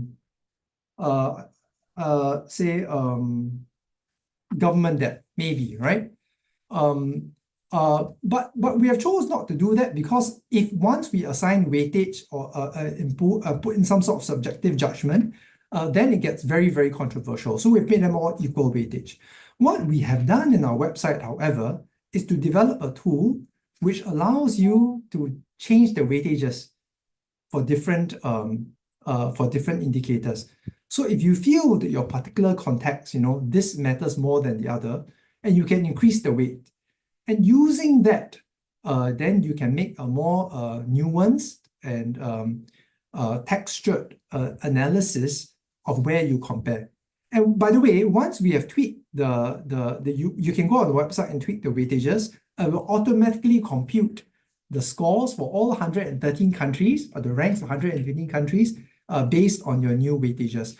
So I think that's where we try to balance between customization for local context and having a broad structure that is easily communicated and comparable between countries. Okay, thank you. Next question, please. I think there's a few left questions. Okay. From Ibu Emma Irwanti Butar-Butar from Ministry of Energy and Mineral Resources. How to synchronize public policies? They actually needed by nation with policy that only want to make people happy. Popular policy. Because they are pampered with free meals that the people have. I have no comment about this. The CGGI does not talk about that. I have to say. So I think this is a question about, I guess, in the nature, in a certain sense, it's about politics, right, and how politics interacts with policy. Policy and politics are intimately intertwined. You cannot completely separate them. I think what good leaders do then is to make sure that they consult thoroughly and fairly before making a decision. So I think that is one learning point that I've seen many other countries do, right? The second is that many good leaders do is to understand that, prioritizing the needs of one group to the maximum and ignoring the priorities of others completely is probably the wrong way to go, right? And the reason is because if you prioritize one group completely to the expense of another, then you have you just create conditions for conflict. So that's another, I think, a good principle that I've seen government leaders in many countries try to navigate, to try to strike a balance or a reasonable trade-off. But as again, I said, this is really nothing to do with the Chandler Good Government Index does not necessarily measure this. Yeah. Okay, not in that area. Thank you, Mbak Cho. Okay. From Pak Rizky Mursyid from Ministry of Village, ya, Kemendesa. Okay, apakah sudah wajib menerapkan satu kebijakan? Is it possible for a country to adopt or to apply a policy without the process like formulation, like for example, just to propose the policy without any process before, for example, in the development countries? Yep. I think I need to understand further what this question is about. What's the intuition behind it? But it sounds to me that maybe you have seen some cases where policies is implemented without going through the proper process. Yes, the structured process. Maybe they're right. Now, I speak not as a person from CIG. I speak as a former government practitioner of almost 20 years in the government. And there is a process. Right? There's a fixed process. You start with research, you do some stakeholder consultation, you design the policy, you consult, and there's a structured process. All of us know this on paper. And I think we should certainly try to do that. But eventually, well, maybe 2 points. The first point is that eventually there needs to be a judgment on policy and a judgment on based on values, right? Cannot be completely evidence-based. If you want to collect evidence down to the last detail, you end up doing nothing. I remember when I was a young public servant, I asked my boss, I said, hey, I've done some research on this policy, but I think I only got like 40% of the data correct. I still don't have 60%. So then I said, I need to get the 60%. I need a bit more time. So I think he told me, he said that, you'll be very lucky, Kenneth, if you get 75% all the time. Oftentimes it's based on, you try your best, you do your due diligence, try to get as much data and feedback and input as you can. But then the rest is about experience, is to a certain extent values, and about principles, right? So I think maybe that's the first sort of comment I have. Relying solely on the evidence and the completely, if you want to stick completely to the process 100%, you may never do anything, right? So sometimes experience, intuition, judgment, principles matter. So that's my first comment. I think the second also is that as government, you must make sure that you do things. You do not just design policies, you have to implement policies. And how And for policies that are large, that are important and very critical, I think you should definitely go through the process thoroughly and clearly. But I mean, does it mean that, you have to do this for every case? I don't know. In some cases where, it's a smaller area, but then the objective is really to do it quickly, prototype, see whether it works, learn from your mistakes and do it again. Maybe in that instances, you can do it a bit more quickly, Again, I'm not saying you should skip steps, but I'm saying please think about the context in which you are developing and designing this policy. Maybe if I can add some issue, like for example, in the urgent situations, like what happened in COVID-19 era, where each country has to, the government has to take some policy in the urgent situation. So do you have any Singaporean government have any kind of experience like that to make a policy without any complete and comprehensive data, or how is it? Yeah, well, I mean, I don't speak on behalf of the Singapore government. Yeah. In general, maybe you Yeah. find any. Yeah, but I must say that I was in government when COVID happened, right? I was in government, and we think that there is this is once in a lifetime. We've never seen it before, but actually, it's not really true. Do you remember in 2003 we had SARS? So actually, at that point in time, I recall when we were developing the policies, we said, hey, maybe there's something we can learn. And indeed, there was something we can learn. We had some records, so about how to fight pandemics and all that. So that's one. Second is about developing some anticipatory sort of capabilities, and this is what we call strategic foresight, and long-term vision in the Chandler Good Government Index. Being able to prepare ahead, even before the crisis happens, is an important capability that governments need to build. One concrete area is scenario planning. You can plan for different scenarios and develop sort of contingency plans in case these happen. I think these are important capabilities that you need to build. So some quick thoughts. Okay. Okay, thank you. Do we still have some more questions, Ms. Khairin? Okay, from Pak Chris from Jakarta. How does the Chandler Government Index ensure comprehensive global coverage given the limitation of available data? Yeah. I Is the mean, case? I sort of answered the question already earlier, but I think the trick is, I mean, we try our best to have a broad coverage, but really, I think this is what I present today is only step one. Step two is about developing more granular and locally, contextually specific data and indicators to measure performance. I think it's a two-step process. Okay, thank you. And all right, from Nola from Tangerang, the suburb close to Jakarta. Government index often emphasize formal government institution and process, potentially overlooking informal practice and networks that can be equally important. Understanding how governance works in practice. Yeah. What's your opinion about that?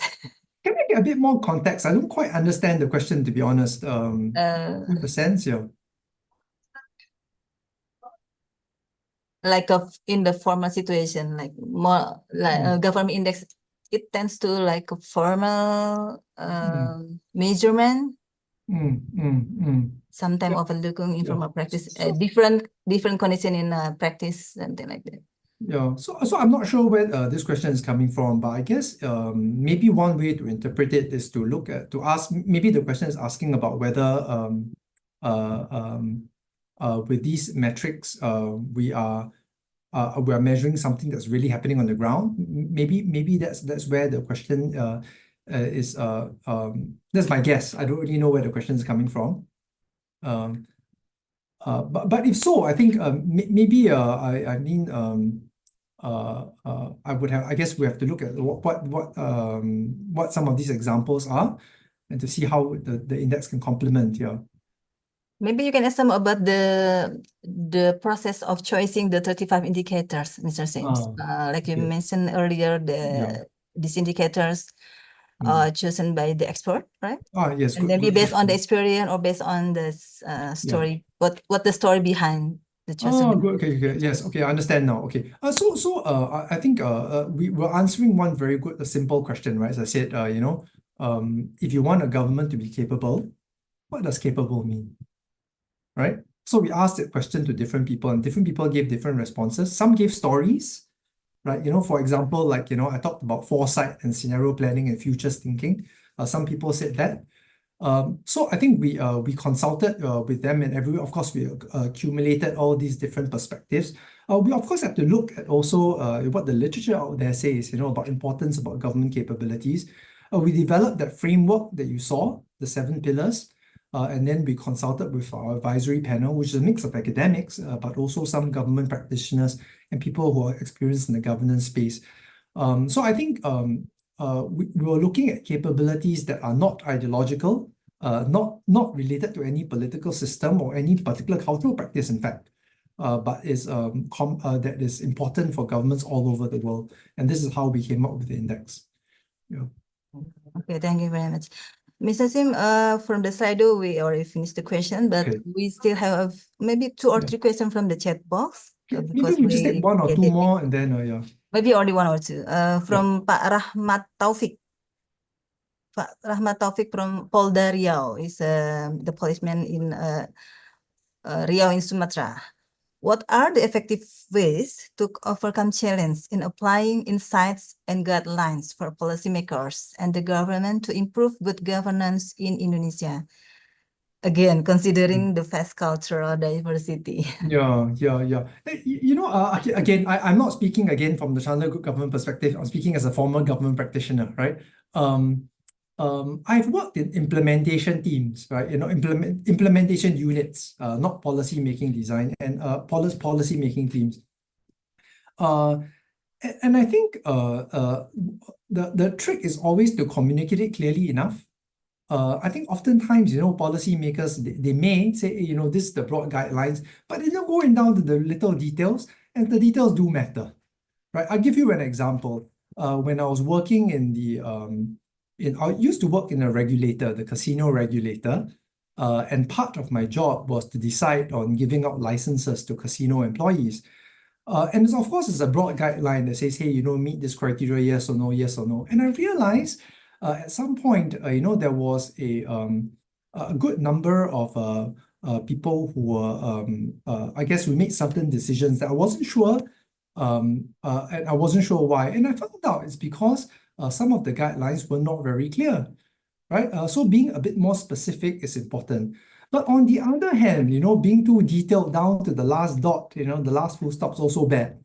Being able to help the implementation teams to understand why a policy or guidelines in place is also important, so that they can decide whether and how to deal with cases that are exceptions to the norm. Most cases will be the norm, but there'll be some exceptions to the norm. Okay. One more question, yes. Mm. I think the last questions from Icha Hairunisa. What are the key recommendations, like a closing questions, provided by the Chandler Good Governance Index for countries that want to improve the governance, the quality governance? Okay, that's a broad question. Icha, it's already there. Sorry, I thought it hasn't answered yet. Sorry. Okay. From Cilacap, I think. Listina from Cilacap, Central Java. How far the stakeholders outside of government are able to enhance government performance and make it much better? Yeah. Thanks for that question. We work in Africa, South Africa, Africa a lot, and I think there's a good balance, right? In South Africa, and this is widely documented, over time the government has lost certain core capabilities, And the result is that some private companies are actually paying to set up teams within government agencies to develop and implement policies. This is good in one hand because it brings in resources from other parts outside of government.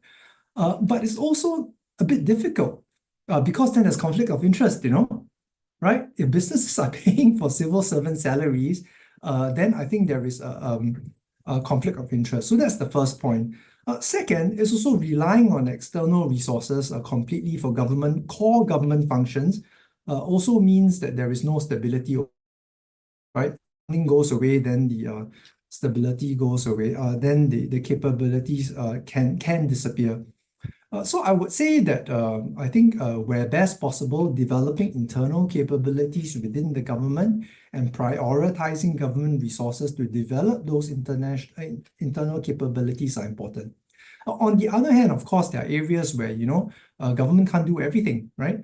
So having a system in place to partner with private sector or public or the people sector, or we call NGOs or whatever it is also important to amplify the scope and resources of government. Those are general questions, but I think the answer will probably be a lot clearer if we talk about specific areas within the Indonesian context. Okay, thank you. Mr. Sim, I'm asking for one very last question. This is from me. Is that okay? Because I Yes. referred to Yes, please. what our chairman notes this morning in his opening remarks about what the area that we have to improve. I really concerned with your presentation, with your lectures about the two pillars that we still have, Indonesia still have a weaknesses in global influence and reputation, and also the outcome of helping people rise. So how to overcome these situations, the condition, what's your suggestion in this case? Yeah. Thank you. Yeah.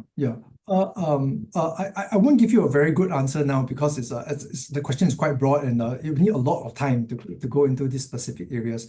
I think the process must always start with first going at each of the specific areas or indicators, right? Actually, no, the first question is to ask whether the weaknesses and opportunities the challenges and opportunities in each of these two pillars are something that's important to Indonesia to begin with. Just because the CGGI says it's important doesn't mean it's important for Indonesia, right? Maybe that's the first question. And then the second question is to ask, if these are important, then how do we, why is it that we're not doing so great? There are already some indications out there. I think one is about, how well you promote your brand. I think that is something that we'll have to look into, and that's one of the things that's driving the performance in the pillar down. Within the helping people rise pillar, there are many very specific things. There are things, if I remember correctly, I think mobility. Income equality was an issue, right? I think another one was health. Now these are outcome-based measures, a bit tougher to measure. I think maybe one good way to start is to start developing the strengthening the institutions and organizations within Indonesia that deals with these policies, right? So it could be the healthcare ministry implementation units, health implementation units within the provinces and so forth. But I think that I hope in one of my last slides I talked a little bit more about stage 2, which is to develop a set of sub-metrics to identify areas for improvement.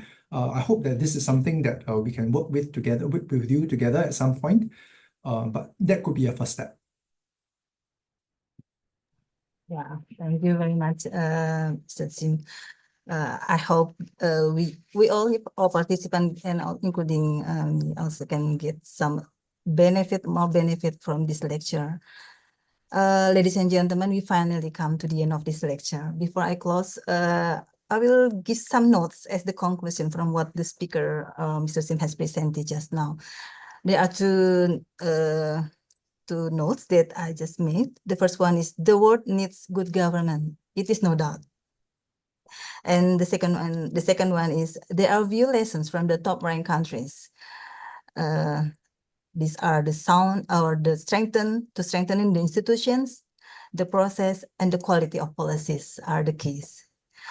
Okay, let's conclude our lecture today. I would like to thank Mr. Kenneth Sim, our speaker today, for the informative, interesting lecture, and all the audience for the very active participation. Finally, give the applause for the speaker and for you all. Thank you very much, Mr. Kim. Wassalamualaikum warahmatullahi wabarakatuh. And let me give the session back to our MC today, Ms. Reni Kusuma. Thank you very much. Okay, thank you so much, Ibu Hidayatul Rahmi, for moderating the public lecture and also the discussion session. Ladies and gentlemen, the discussion concludes today's event. Now, let me conclude by thanking once again to Bapak Taufik, Bapak Triwidodo, our speaker, Mr. Kenneth Sim. Thank you very much, and also Ibu Hidayatul Rahmi, our moderator today, and of course, all participants for your contribution and participation. And before officially closing today's event, I would like to remind all the participants to fill out the evaluation form that has been shared by the organizer. Okay, that's the QR code that you can scan and fill out the evaluation form.